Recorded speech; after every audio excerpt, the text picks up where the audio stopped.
সম্মানিত ভিউয়ার্স, আসসালামু আলাইকুম। সবাই কেমন আছেন? আশা করছি ভালোই আছেন। আপনাদের জন্য আবার একটি নতুন সরকারি চাকরি খবর নিয়ে হাজির হলাম।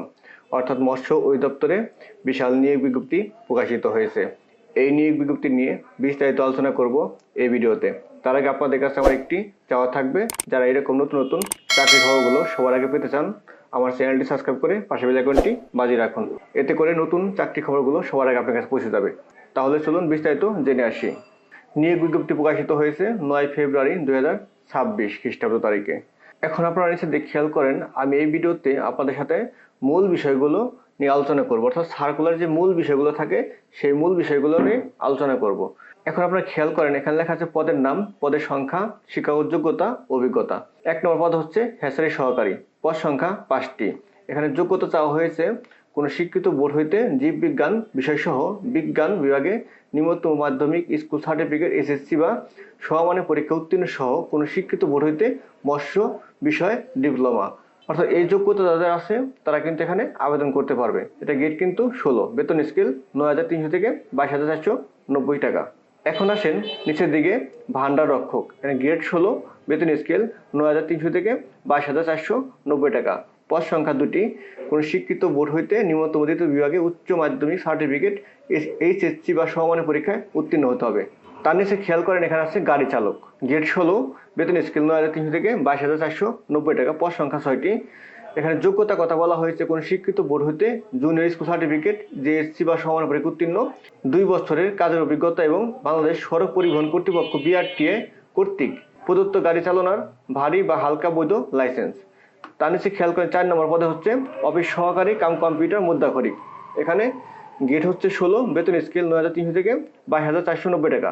কিন্তু পদ সংখ্যা কিন্তু অনেকগুলো, খেয়াল করেন 135টি পদ অফিস সহকারী কাম কম্পিউটার মুদ্রাক্ষরিক। এটা কিন্তু বিশাল একটি পদ। এখন যোগ্যতা চাওয়া হয়েছে কি, খেয়াল করেন কোনো স্বীকৃত বোর্ড হতে নিম্নতম উচ্চ মাধ্যমিক সার্টিফিকেট, এইচএসসি বা সমান পরীক্ষা উত্তীর্ণ হতে হবে। অর্থাৎ আপনাকে ইন্টার পাস হতে হবে।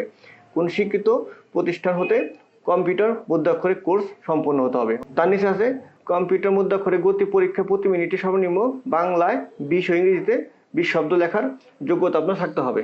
তার নিচে খেয়াল করেন, এখানে আছে 5 নম্বর হলো কেশিয়ার, পদ সংখ্যা 4টি, কোনো স্বীকৃত বোর্ড হতে বাণিজ্য বিভাগ উচ্চ মাধ্যমিক সার্টিফিকেট, এইচএসসি বা সমান পরীক্ষা উত্তীর্ণ হতে হবে। অর্থাৎ বাণিজ্য বিভাগে উচ্চ মাধ্যমিক সার্টিফিকেট অর্থাৎ এইচএসসি পাস হতে হবে আপনাকে। তার নিচে খেয়াল করেন কোনো স্বীকৃত প্রতিষ্ঠান হতে basic computer course, MS word, MS excel ও ইমেল এবং ইন্টারনেট ব্যবহার সহ সম্পূর্ণ। অর্থাৎ আপনাকে ভালো কম্পিউটার জানতে হবে, অফিসিয়াল কাজ প্লাস ইন্টারনেট কাজ জানতে হবে। এরপর খেয়াল করেন ডেক হ্যান্ড উচ্চ স্কেল, গ্রেড 16, এখানে পদ সংখ্যা 6টি, ইনল্যান্ড মাস্টার বিষয়ে 2য় শ্রেণীর সার্টিফিকেট অফ কম্পিটেন্সি প্রাপ্ত, সংশ্লিষ্ট কাজে 2 বছরের অভিজ্ঞতা থাকতে হবে। তার নিচে খেয়াল করেন অফিস সহায়ক, এখানে কিন্তু অনেকগুলো পদ, খেয়াল করেন অফিস সহায়ক, গেট হচ্ছে 20, বেতন স্কেল 8,250 টাকা থেকে 20,010 টাকা। এখানে পদ সংখ্যা 126টি, কোনো স্বীকৃত বোর্ড হতে মাধ্যমিক স্কুল সার্টিফিকেট, এসএসসি বা সমান পরীক্ষায় উত্তীর্ণ হতে হবে। অর্থাৎ এসএসসি পাস হতে হবে, সেটা আপনি জেনারেল বা কারিগরি বা মাদ্রাসা যেটা হন না কেন, আপনাকে এসএসসি পাস হতে হবে। আপনি এসএসসি পাস হলে কিন্তু এই অফিস সহায়ক পদে আবেদন করতে পারবেন। এর নিচে খেয়াল করেন 1/2/2026 তারিখে সকল পদের প্রার্থীর বয়সসীমা 18 থেকে 32 বছরের মধ্যে হতে হবে। অর্থাৎ আপনাকে 1 ফেব্রুয়ারি 2026 তারিখে যে পদে আবেদন করেন না কেন, আপনার বয়স 18 থেকে 32-এর মধ্যে হতে হবে। এর কম বা বেশি হলে আপনি আবেদন করতে পারবেন না। তার নিচে খেয়াল করেন অনলাইন আবেদন ফর্ম পূরণ সংক্রান্ত নিয়মাবলী ও শর্তাবলী।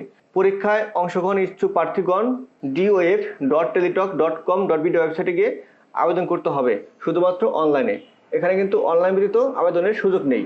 অনলাইন আবেদন ফর্ম পূরণ ও পরীক্ষার ফি জমাদানের তারিখ ও সময় 18/2/2026 সকাল 10টা থেকে শুরু হয়ে 15/3/2026 বিকাল 5টা পর্যন্ত চলবে। অর্থাৎ আপনি আবেদন শুরু হবে 18 ফেব্রুয়ারি 2026 এবং শেষ হবে 15 মার্চ 2026 বিকাল 5টায়। এই সময়ের ভিতরে আপনাকে আবেদন করতে হবে। তার নিচে খেয়াল করেন উক্ত সময়সীমার মধ্যে ইউজার আইডি প্রাপ্ত প্রার্থীগণ অনলাইন আবেদন সাবমিটের সময় হতে পরবর্তী 72 ঘন্টার মধ্যে এসএমএস এর মাধ্যমে পরীক্ষার ফি জমা দিতে পারবেন। অর্থাৎ আপনি যে টাইমে আবেদন করলেন সেই সময় হতে 72 ঘন্টা সময় পাবেন। এই 72 ঘন্টার ভিতরে আপনাকে টেলিটক সিম ব্যবহার করে পেমেন্ট সম্পন্ন করতে হবে। তার নিচে খেয়াল করেন এসএমএস প্রেরণের নিয়মাবলী ও পরীক্ষার ফি প্রদান, এই বিষয় নিয়ে আলোচনা করব। অবশ্যই আপনার ধৈর্য সহকারে ভিডিওটি দেখতে থাকুন। এখন খেয়াল করেন 1 হতে 6 নং ক্রমিকের পদসমূহের জন্য 100 টাকা টেলিটকের সার্ভিস চার্জ বাবদ ব্যাট সহ অফারের যোগ্য 12 টাকা, সর্বমোট 112 টাকা আপনাকে পেমেন্ট সম্পন্ন করতে হবে। তারপরে খেয়াল করেন 7 নং কমিকের পদের জন্য 50 টাকা, টেলিটক সার্ভিস চার্জ বাবদ ব্যাট সহ অফারের যোগ্য 6 টাকা, সর্বমোট 56 টাকা আপনাকে অনধিক 72 ঘন্টার ভিতরে পেমেন্ট সম্পন্ন করতে হবে। আমি আবার বলছি, খেয়াল করেন আপনি যে টাইমে আবেদন করলেন সেই সময় হতে পরবর্তী 72 ঘন্টার ভিতরে আপনাকে উক্ত টাকাটি পেমেন্ট সম্পন্ন করতে হবে। এখন নিচে দেখে চলে আসছি, খেয়াল করেন SMS কিভাবে আপনারা দিবেন। SMS করার জন্য আপনার প্রয়োজন হয় সর্বপ্রথম একটি টেলিটক সিম। টেলিটক সিম ব্যতীত আপনি আবেদনে পেমেন্ট সম্পন্ন করতে পারবেন না। অনলি ওয়ান ওয়ে, অর্থাৎ আপনাকে শুধুমাত্র টেলিটক সিম ব্যবহার করে পেমেন্ট সম্পন্ন করতে হবে। এর জন্য অবশ্যই আপনার নিজের অথবা অন্যের একটি টেলিটক সিম প্রয়োজন হবে। টেলিটক সিমের SMS অপশনে গিয়ে আপনি প্রথম অবস্থায় SMS করবেন, DOF স্পেস দিবেন। স্পেস দেওয়ার পরে ইউজার আইডি কোথায় পাবেন? আপনি যে আবেদন সাবমিট করলেন সেই আবেদনে একটি ইউজার আইডি পাবেন, সেই ইউজার আইডি দিয়ে লিখে সেন্ড করবেন 16-3-2 নম্বরে। সেন্ড করার পর আপনাকে ফিরতে আরেকটি SMS দেওয়া হবে, সে ফিরতে SMS এ কত টাকা কেটে নেওয়া হবে সেটা উল্লেখ থাকবে এবং আপনাকে একটা পিন নাম্বার দেওয়া হবে। সেই পিন নাম্বারটি দিয়ে আপনাকে সেকেন্ড আরেকটি SMS করতে হবে। আর অবশ্যই আপনি যে টাকাটা পেমেন্ট করছেন আবেদন ফি বাবদ, সেই টাকাটা অবশ্যই আপনার টেলিটক সিমে কিন্তু পূর্বেই রেডি রাখবেন ভরে। যদি কম থাকে তাহলে কিন্তু পেমেন্ট সম্পন্ন হবে না। সেকেন্ড SMS দেওয়ার নিয়ম হচ্ছে DOF স্পেস ES দিবেন। ES দেওয়ার পরে পিন নম্বর দিবেন, পিন নাম্বারটি লিখবেন। অর্থাৎ আপনাকে প্রথম SMS যে পিন নাম্বারটি দিল সেই পিন নাম্বারটি লিখে সেন্ড করবেন 16-3-2 নম্বরে। তারপর আপনার মোবাইলে ফিরতে আরেকটি SMS চলে আসবে, সেখানে আপনার ইউজার আইডি এবং পাসওয়ার্ড থাকবে।